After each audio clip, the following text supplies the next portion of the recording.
అందరికీ నమస్కారం. సాహిత్యంతో సహవాసం అనే ఈ కార్యక్రమాన్ని నిర్వహిస్తున్న మద్రాస్ యూనివర్సిటీ తెలుగు శాఖాధిపతి ఆచార్య మాడభూషి సంపత్ కుమార్కు నా అభినందనలు.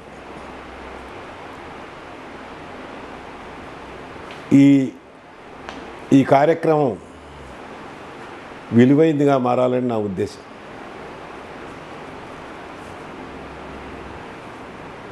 మా ఊరు భువనగిరి. ఇది ఉమ్మడి నల్గొండ జిల్లాలో ఒక తాలూకా. హైదరాబాద్కు 42 కిలోమీటర్ల దూరంలో ఉంటుంది. భువనగిరి గుట్ట యొక్క ప్రసిద్ధి అందరికీ తెలిసిందే. నా పేరు ఎన్ గోపి. ఇది సాహిత్య ప్రపంచంలో ప్రఖ్యాతమైన పేరు. నా తల్లిదండ్రులు పెట్టిన పేరు గోపాల్. ఇది స్థూలంగా నా పరిచయం. నేను సాహిత్య ప్రపంచంలో ప్రవేశించడమే చాలా యాదృచ్ఛికం. ఇప్పుడు ఆలోచిస్తే ఆశ్చర్యకరం. మా ఊర్లో తాలూకా శాఖ గ్రంథాలయం అని ఉండేది. ఇప్పుడు అది పెద్దదైంది. అందులో 3000కు పైగా పుస్తకాలు ఉండేవి. నేను 7వ తరగతిలో ₹5 డిపాజిట్ కట్టి రోజు పుస్తకాలు తెచ్చుకొని చదువుతుండేవాడిని. నాగమల్లారెడ్డి అని ఎక్కడున్నాడో మహానుభావుడు ఊయల అని ఒక సంకలనం తీశాడు. పత్రికలో ఈ అడ్వర్టైజ్మెంట్ చూసి నేను దానికి నా బాల సాహిత్యం కవిత పంపాను. ఉండాలి అని అంత్యప్రాసలతోటి. పెళ్ళిళ్ళలో తప్పక బాజా, జడలో తప్పక రోజా అని ఇట్లా అంత్యప్రాసలతో కవిత్వం రాశాను నేను. అది నాకు బాగా ఉత్సాహాన్ని ఇచ్చింది. మా అన్నయ్య చిన్నప్పుడే మా ఇంటికి మహాప్రస్థానం లాంటి పుస్తకాలు తెచ్చి చదువుతుండేవాడు. నేను కూడా చదువుతుండేవాడిని. ఈ పుస్తకాల పురుగని పేరుండేది నాకు. ఇప్పటి వాళ్ళు నమ్ముతారో నమ్మరో కానీ నాకు కూడా నమ్మశక్యంగా లేదు. అర్థమైనా కాకుండా నా స్కూల్ దశలోనే ఆ లైబ్రరీలో పుస్తకాలను పారేశాను నేను. ఈ చదివానా అంటే అర్థమైన కాడికి చదివాను. నాకు ఒకటి బాగా గుర్తుంది. విశ్వనాథ సత్యనారాయణ గారి 1000 పడగలు నేను 3 రోజులు రాత్రి బౌల్లో చదివేశాను. నేను ఒక నోట్బుక్ పెట్టుకొని కష్టమైన మాటలు, గొట్టు పదాలు ఉంటే రాసుకొని వాటికి అప్పుడే డిక్షనరీ చూడడం మొదలుపెట్టాను నేను. దాని తర్వాత ఈ చిన్న ఎక్కదీపం వెలుగు, కరెంట్ ఎక్కడిది అప్పుడు, కరెంట్ లేదు, చిన్న ఎక్కదీపం, కందిలి కూడా కాదు, లాంతర్ కూడా కాదు, ఆ వెలుగులో చదివాను నేను ఈ పుస్తకాలను. నేను ఒక కవితలో చమత్కరించాను కూడా. తక్కువ వెలుగులో చదివినా కూడా మిగిలిన వెలుగు ఆ పుస్తకాల్లోంచి వచ్చి ఉంటుంది అని ఒక చోట రాశాను నేను. ఈ విద్యాభ్యాసం నేను మా ఊరు చాలా ప్రసిద్ధమైన ఊరు. అక్కడ సాహిత్య కార్యక్రమాలు ఉండేవి. నేను అప్పుడున్న తెలుగు ఉపాధ్యాయులందరికీ నా నమస్కారం. రామదాసరావు గారు, వెంకటరావు గారు మొదలైన మహానుభావులు. చిన్న కుర్రాళ్లకు ఏదైనా పద్యం రాస్తే అది ఆయన చదివేవాడు.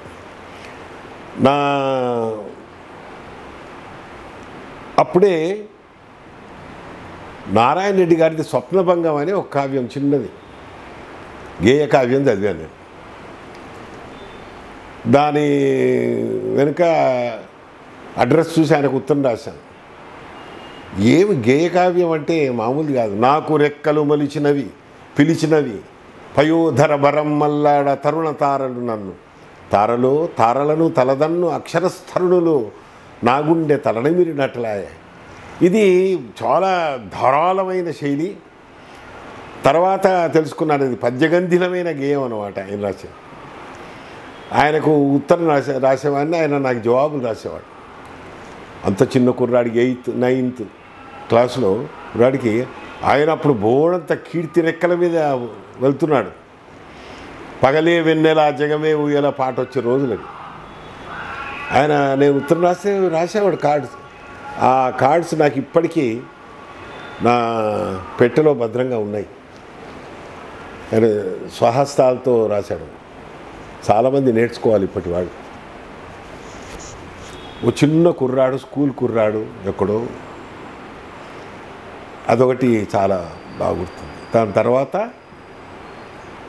మా ఊళ్ళో బల్లా గౌతమయ్య అని ఒక జానపద రచయిత, ఉయ్యాల పాటలు అవి ఇవి రాసేవాడు, పద్యాలు రాసేవాడు. ఆయన మామూలు ఒక వినికిడితో రాశాడు ఆయన. నేను ఆయన దగ్గరనే ఛందస్సు నేర్చుకొని ఆయన పద్యాలు దిద్దటం మొదలుపెట్టాను. ఆయన ఎంత గొప్ప సహృదయుడు ఇప్పటికే ఆలోచిస్తే చాలా ఆశ్చర్యంగా ఉంటుంది. మా అక్క నక్క అండాలమ్మ రజాకార్ల టైంలో హత్యకు గురైతే నక్క అండాలమ్మ ఉయ్యాల పాట అని ఆయన రాశాడు. నల్గొండ జిల్లా మొత్తంలో బతుకమ్మ పండుగ నాడు ఇది పాడతారు. అదొక గొప్ప జ్ఞాపకం. బల్లా గౌతమయ్య గారు ఎక్కడున్నారు. తర్వాత రాసలీల అని ఒక పుస్తకం చదివాను నేను లైబ్రరీలో. దేవరెడ్డి వెంకటరెడ్డి అని ఆయన అట్లా అడ్రస్ ఉత్తరం రాశాను నేను. నేను పద్యాల్లో ఉత్తరాలు రాసుకునేవాళ్ళం. రైలు నిలయంలో ఒక చిన్న ఉద్యోగంలో ఉండేవాడు ఆయన, ట్రేసర్ అనే ఆ ఉద్యోగం. పట్టాలు వేయటంలో ప్లాన్లు తయారు చేసే శాఖ అది. అప్పుడే కొత్తగా కడుతున్నారు రైలు నిలయం. హైదరాబాదులో అన్నిటికంటే ఎత్తైన భవనము రైలు నిలయం, తర్వాత ఆంధ్రా బ్యాంకు కోటిలో, ఇవే ఎత్తైనవి. అప్పటికే అట్లా చూసేవాళ్ళం. ఆయనను గల్లలో పైసలు బలగొట్టి మొదటిసారి రైలు ఎక్కి ఆయన చూడటానికి బొలారం పోయినాం. బొలారంలో ఉండేవాడు ఆయన మహానుభావుడు. పద్యాల్లో ఉత్తరం నా పద్యాలు పంపిస్తే ఆయనకు, నేను అప్పుడు పద్యాలు రాసేవాడిని. పద్యాలు పంపిస్తే ఆయన నాకు పద్యాలలోనే ఉత్తరం రాసేవాడు. మీ ఇద్దరం పద్యాల్లో ఉత్తరం రాసుకునేవాళ్ళం. కిన్నెర క్వానమట్లు, పరికీలిత భ్రామర గీతమట్లు, బాస్వన్నెర జనలాస్యమటు, సక్కని తేనెల సోనలట్టుగను, కిన్నెర క్వానమట్లు పరికీలిత భ్రామర గీతమట్లు, నీ చిన్నరి చేతికైత వికసింపగా చేసేను నాదుడెందమును. నేను వాళ్ళ చెల్లెలు పెళ్ళికి పోతే ఆయన బిజీగా ఉండి ప్రతిసారి ఇచ్చినంత అటెన్షన్ నాకు ఇవ్వలేదు ఆయన. వెంటనే ఒక కార్డు మీద ఉత్తరం రాశాడు నాకు. సలుపనైతి అతిథి సత్కారములు నీకు, మొన్న వచ్చినప్పుడు నన్ను చూడ, కార్యభారము వలన కలత చెందిన కథన గోపిని ఒక్కింత కోపిగాకు. అట్లా అంత మహానుభావుడు. ఇప్పటికీ ఉన్నాడు, పెద్దవాడు అయిపోయాను బాగా. నేను ఇప్పటికీ వెళ్ళి దర్శించుకుంటాను ఆయన. తర్వాత నారాయణ రెడ్డి గారిని, సి నారాయణ రెడ్డి గారిని ఆర్ట్స్ కాలేజీకి వచ్చి సికింద్రాబాద్ స్టేషన్లో దిగి సీతాఫలమండి అవన్నీ దాటుకుంటూ చిలకలు కూడా దాటుకుంటూ వచ్చి ఆ గేట్ దగ్గర నిలబడితే ఆయన చూడలేదు. 11 గంటల నుంచి 3 గంటల దాకా నిలబడితే ఆయన లెక్కనే కనపడినప్పుడు మీసాలు ఉండేవి ఆయనకు. అడుగుతా, అరే ఇంత చిన్నవాడివా నువ్వు, ఇంత మంచి శైలిలో రాస్తావే అన్నాడు. ఆయన ఇంటికి తీసుకుపోయి ఆదరించి టీ కాఫీలు ఇచ్చిన ఆ రోజుల్లో. ఇది కూడా చాలా గొప్ప, చాలామంది నేర్చుకోవాలి. దాని తర్వాత ఏమైందంటే, నాది అకాడమిక్గా ఎప్పుడూ బ్రైట్ కెరీరే. మనం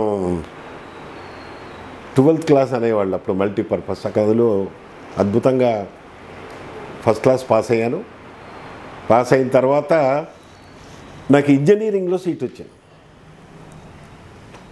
అప్పుడు ఎక్కువ మార్కులు, ఇప్పుడు అందులో ఎంసెట్లు అవన్నీ లేవు ఆ రోజుల్లో. నేను మొన్న ఇంజనీరింగ్ కాలేజీలో చేరాను కూడా, కానీ నా మనసంతా తెలుగు ఎంబీఏ చేయాలని దాని మీద ఉండేది.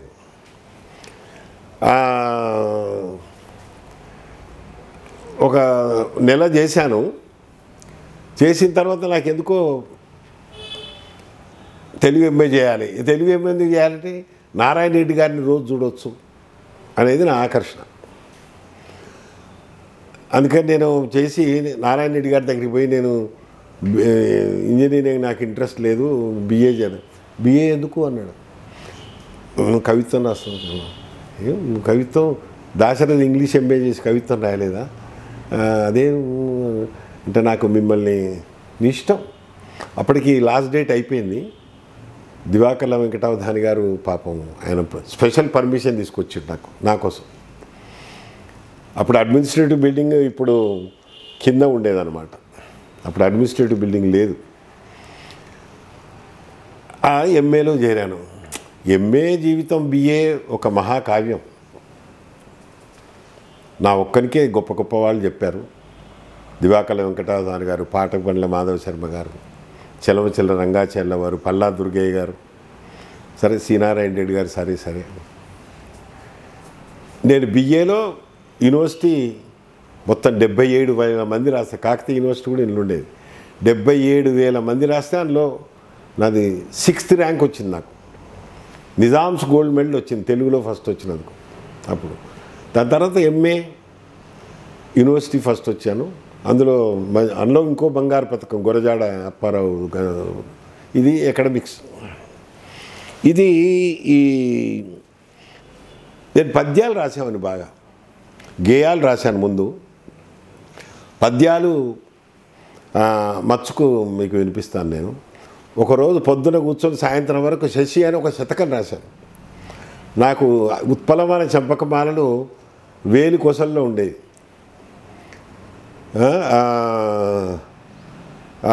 మన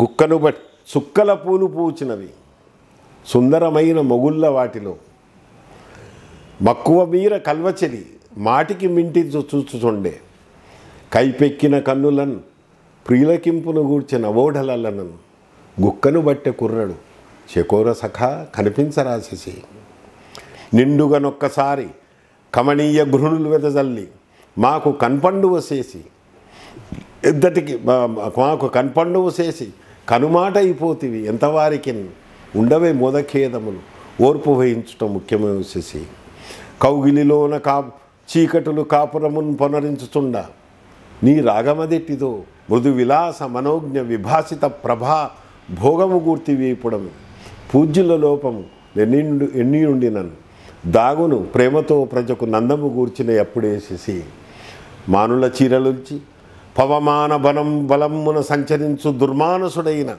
శైశురుని అమానుష చర్యల కృంగిపోతి పూవానలవెప్పుడో కురియవచ్చు నటంచని నాదు జీవితోద్యానమునందు ఆశలకు ఆయువు పోయిచునుంటి రాసేసి. ఇట్లా విశ్వనాథ సత్యనారాయణ గారు విన్నాడు ఈ పద్యాలు. విని వీడికి ధార ఉంది అన్నాడు. నేను 9వ తరగతిలో రాసిన ఈ పద్యాలు నేను బిఏ సెకండ్ ఇయర్లో ఉన్నప్పుడు విన్నాడు. వీడికి ధార ఉంది, వీడు మంచి కవి అవుతాడు అన్నాడు. అదొక గొప్ప ఆశీర్వాదం. దాని తర్వాత మా లైబ్రరీ అయిపోయింది. నేను అప్పుడే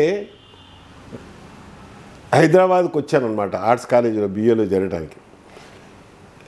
1967 అప్పటికే నేను తంగేడు పూలు అనే కవిత రాశాను. అది వచన కవిత రాశాను. బహుశా అది నా మొట్టమొదటి వచన కవిత.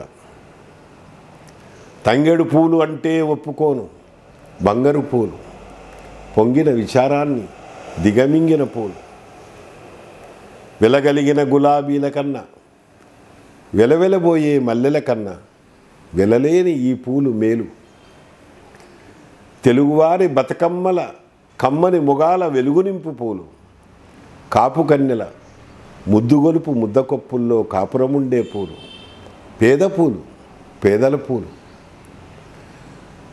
తంగెడు పూలు అంటే ఒప్పుకోను బంగారు పూలు. ఇట్లా ఇది ఆ కవిత. అది అప్పటికే బాగా దానికి పేరు వచ్చింది. దాని తంగెడు పూలు పేరుతోటే మొట్టమొదటి కవితా సంపుటి వేశాను నేను.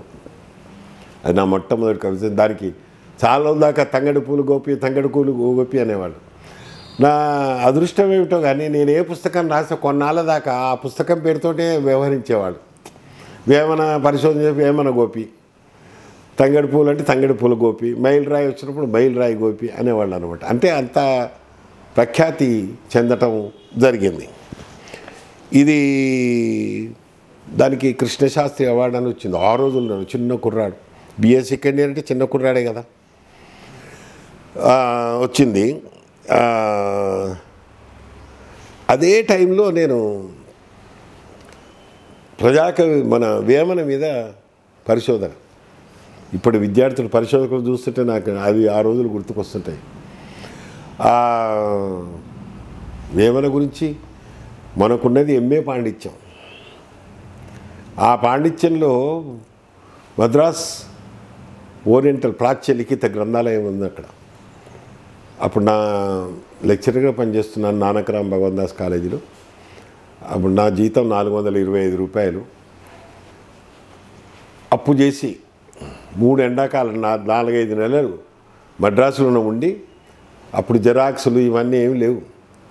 15,000 పద్యాలను తాళపత్ర గ్రంథాల్లోంచి ఏరి రోజు 150 చొప్పులు రాసుకున్నాను. 15,000 పాఠాంతరాలతో పద్యాలు. అప్పుడే ఒక పునర్జన్మ మొదలైంది అనిపిస్తుంది నాకు. ట్రాన్స్ఫర్మేషన్ అంటారు. శ్రమములోన పుట్టు సర్వము తానవును అన్నాడు వేమన.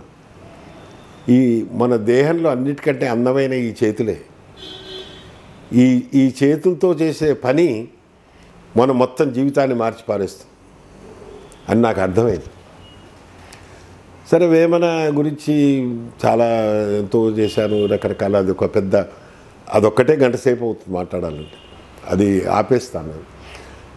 అదొక ప్రామాణిక గ్రంథంగా పరిగణింపబడింది. అంటే ఒకటి పిహెచ్డి కోసం చేసే థీసిస్ పరిధి దాటిపోయి అది లోకంలోకి వెళ్ళిపోయింది. ఇప్పటి వరకు 7 ముద్రలు పొందింది అది. 7 ముద్రలు ఇంతవరకు తెలుగులో ఏ థీసిస్ పొందలేదు. మా గురువుగారు నారాయణ రెడ్డి గారిది 4, బిరుదరాజు రామరాజు గారిది 4-5, 7 ముద్రలను పొందిన ఏకైక సిద్ధాంత వ్యాసం అదే. ఆశ్చర్యకరంగా ఈయన ఆ సిద్ధాంత వ్యాసం కన్నడ భాషలో కూడా ఇటీవల అనువాదం జరిగింది. అది కన్నడ భాషలో కూడా చాలా ప్రఖ్యాతి చెందినట్టుగా మనకు తెలుస్తుంది అన్నమాట. ఇదొకటి మా తృప్తిని. తర్వాత పోతులూరి వీరబ్రహ్మం గారి గురించి కూడా రీసెర్చ్, పోస్ట్ డాక్టర్లు అనే పేరు కాదు కానీ ఒక ఉపన్యాసం కోసం మళ్ళీ కష్టపడి మళ్ళీ తిరుపతి, మళ్ళీ కందిమల్లయ్యపల్లి, మన కాలజ్ఞానం బ్రహ్మంగారిది కాలజ్ఞానం ఒరిజినల్ చూసి ఒకటే మాట చెప్తాను. వేమనకు నేను ఆయనకు ఆధ్యాత్మిక కోణంతో పాటు ఒక సామాజిక కోణాన్ని మొట్టమొదటిసారి నేనే ఇచ్చాను. ప్రజాకవి అన్నాను నేను. అన్నారు వేమన యోగి అంటే నేను యోగి కవి అన్నాను. ఈ పోతులూరి వీరబ్రహ్మం గారు బోలెడని మహిమలతో ఉన్నాడు ప్రజల హృదయాల్లో. ఈయన గొప్ప మానవతావాది అన్నాను నేను. చాలా గొప్ప బాధ. కాలజ్ఞానాన్ని నేను అదొక రహస్య భాష, అందులో ఉండే వాళ్ళకే అర్థమయ్యే భాష అది నేను అనేక బ్రహ్మంగారి మఠాలు తిరిగి ఏమిటి వాటి అర్థము అని అడిగి తెలుసుకొని రాశాను నేను. అందరూ కర్మయోగి వీరబ్రహ్మం అంటే నేను కార్మిక యోగి వీరబ్రహ్మం అన్నాను. కంఠస్వనం, నా కంఠస్వనం అది అనమాట. సామాజిక దృష్టి తోడు చేశాను నేను. ఇక ఈ నా రచనల విషయానికి వస్తే స్థూలంగా చెప్తాను నేను.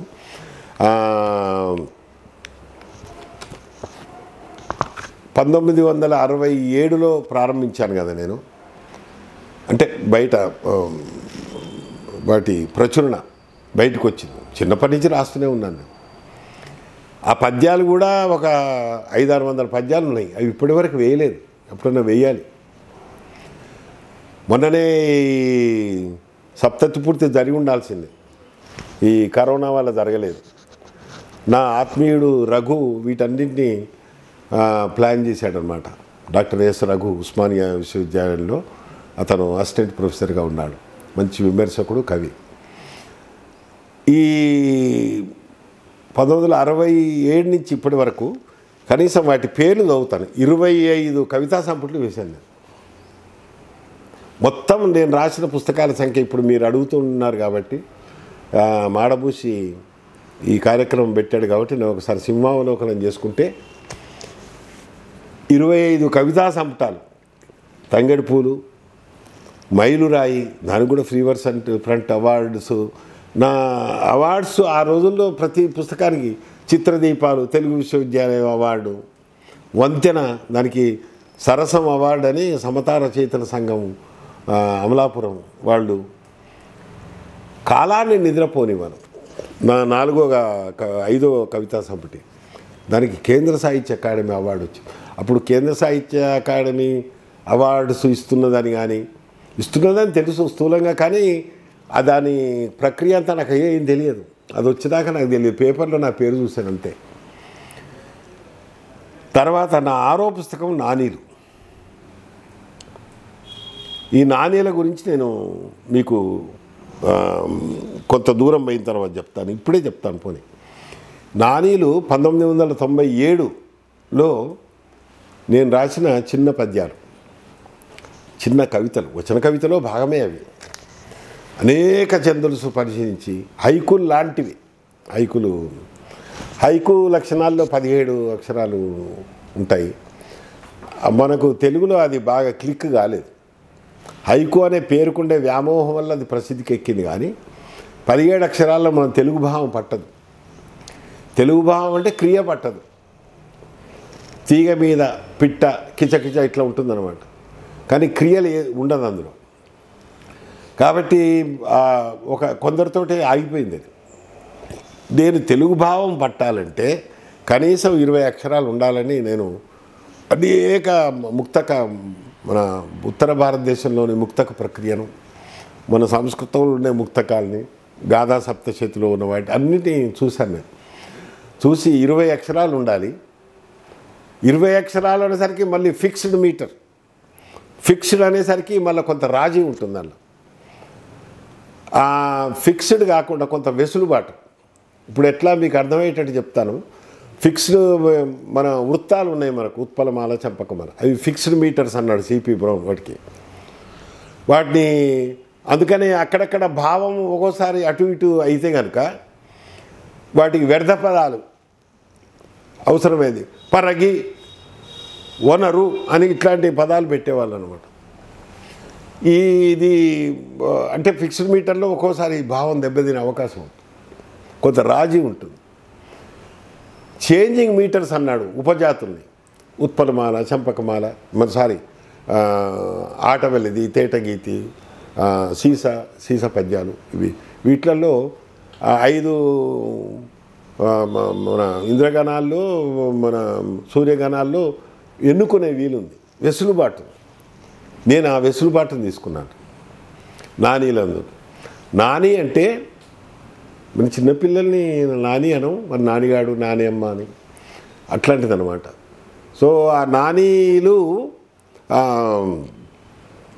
సరదాగా కూడా ఏమన్నాను, నావి నీవి కలిసి మనవి, వెరసి మనవి అంటే మన నానీలు అని.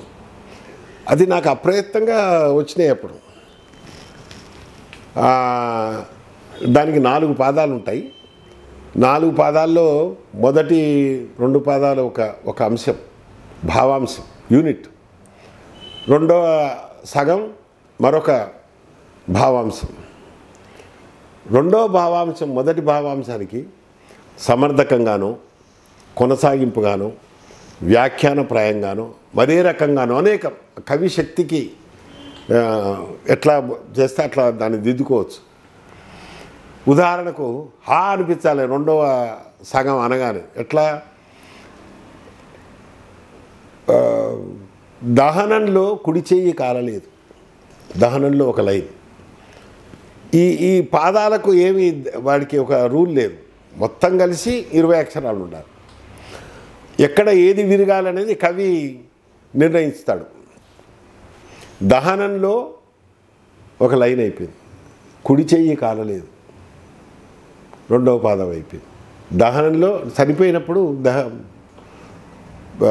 దహనం చేస్తారు కదా,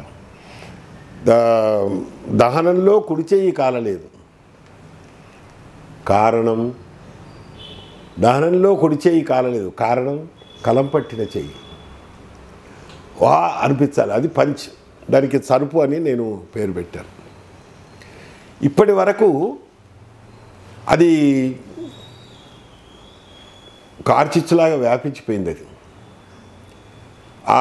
నా మొట్టమొదటి నాణ్యాల పుస్తకం లోకల్ ఎట్లా వ్యాపించిందంటే మొత్తం తెలుగు ప్రాంతాల్లో, అప్పుడు అవిభక్త ఆంధ్రప్రదేశ్ ఉండేది కదా, ఎన్ని జిల్లాలు ఉంటాయి అప్పుడు, ఇప్పుడు 13, ఇక్కడ అన్ని జిల్లాల్లో నాణీలు రాయని వాళ్ళు ఇప్పటికి లేరు. ఇప్పటి వరకు నాణీలను అనుసరిస్తూ 400 నాణీ సంపుటాలు వచ్చినాయి. ఇంకా సంపుటాల పుస్తక రూపంలో రాకుండా ఉన్న వాళ్ళు 1000 మంది రాస్తుంటారు. అది దానికి అనేక కారణాలు. ఒకటేమో అందులో ఉండే కవితాశక్తి, ఇంకోటి చిన్నది అంటే తుపాకీ గుండులాగా, గుల్లేరులో అది రాయి పెట్టి కొట్టడంలాగా, అది హృదయాలకు వెంటనే తాకుతుందన్నమాట. దానివల్ల నాణీలు చాలా ప్రఖ్యాతి చెందినాయి దాదాపు ప్రపంచమంతటా. నేను వాటి గురించి జర్మనీ రాయబార కార్యాలయంలో 1 గంట సేపు మాట్లాడాను నేను. వాళ్ళందరూ లేచి స్టాండింగ్ ఓవేషన్ ఇచ్చారు. ఇట్స్ ఎ న్యూ ఫామ్, ఇది ఒక కొత్త కవితా రూపం, అది నా ద్వారా లోకంలోకి వెళ్ళింది. సరే, నన్ను సరదాగా నానీల నాన్న అని, నానీల సృష్టికర్త అని, నానీల శిల్పి అని ఇట్లా అన్నారు. అవి సరదాలు. నేను ప్రారంభించాను అనడానికి అవి ఒక సూచికలు మాత్రమే.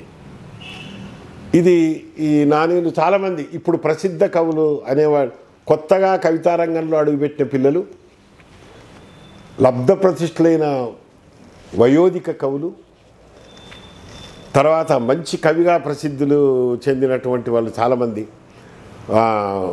అందులో చేశారు. చాలా పేర్లు చెప్తే ఈ గంట దానికే అయిపోతుంది. ఇది స్థూలంగా నానీల గురించిన అది. దాని తర్వాత చుట్ట కుదురు అని ఓ కవితా సంపుటి, ఎండపొడ, మళ్ళా నేను కుతిదీరకనో ఏందో గోపి నానీలని ఇంకో సంపుటి వేశాను, అది కూడా చాలా ప్రసిద్ధి చెందింది. మరో ఆకాశం, నేను ఇంకా మరో ఆకాశం అని ఇంగ్లాండ్ పోయినప్పుడు ఇంగ్లాండ్ మీద రాసిన కవితలు, అక్షరాల్లో దగ్ధమైన ఒక పెద్ద బృహత్ కవితా సంపుటి వచ్చింది. అది చాలామంది నోటీసులోకి ఎక్కువ వెళ్ళలేదు. నా వచన కవిత రచనలో కొంచెం ప్రౌఢత్వం అలవడింది అక్కడి నుంచే. అందులో కవితలలో నా కంఠస్వరం మారింది అని నాకు అనిపించింది అనమాట. తర్వాత గోవాలో సముద్రం, వాన కడిగిన చీకటి, అందరూ కవితా సంపుటిలో గోపి చక్కటి పేర్లు పెడతాడని అనేవాళ్ళు. మా ఊరు మహాకావ్యం, రాతి కెరటాలు, హృదయ రశ్మి, మళ్ళీ విత్తనంలోకి, పురువిప్పిన ఊపిరి, ఆకాశంలో మట్టి, జీవభాష, ఎవరి దుఃఖమో అది. ఇటీవల నేను చైనాకు వెళ్ళి వచ్చినప్పుడు చైనా పద్యాలు, మొన్న ఈ లాక్డౌన్ పీరియడ్లో ప్రపంచీ కరోనా అని, ఇవి స్థూలంగా వాటి పేర్లు ఒకసారి మీరు వినాలి అని నా ఉద్దేశం అనమాట. విమర్శ కూడా నాకు ఎక్కువగా కవిగా పేరు వచ్చినా కూడా విమర్శకుడుగా నేను మరి తక్కువ అని ఏం కాదు, వినయంగా చెప్పాలన్నా కూడా. వ్యాసనవమి, గవాక్షం, నిలువెత్తు తెలుగు సంతకం, సినారే వ్యక్తిత్వం, వ్యాస కలశం, వ్యాస జిజ్ఞాస అనే పుస్తకాలు వచ్చినాయి అన్నమాట. పరిశోధన మీకు తెలుసు, నాకు వేమన పరిశోధన ఇప్పటికీ ఆగలేదు. చాలామంది ఏమనే వాళ్ళంటే, అరే పరిశోధన చేస్తే కవి చచ్చిపోతాడని. కానీ నాకు పరిశోధనకు కవితా రచనకి ఏం వైరుధ్యం ఏర్పడలేదు. బహుశా కారణం నా స్వభావం, భావావేశ స్వభావం కావచ్చు. అసలు వేమన కవి కదా, వేమన విపరీతమైన ఆవేశపరుడైన కవి. కాబట్టి నాకు వేమనను మీద పనిచేయడం కూడా ఒక హృదయానికి నచ్చిన పనిగా నేను భావించి ఉంటాను. తొలి పరిశోధకులు వేమన పద్యాలకు వ్యాఖ్యానం రాశాను బాగా. తర్వాత నేను కూడా అనువాదం చేశాను. జ్ఞానదేవాని, తన్మయ ధూలని, మా ఊరి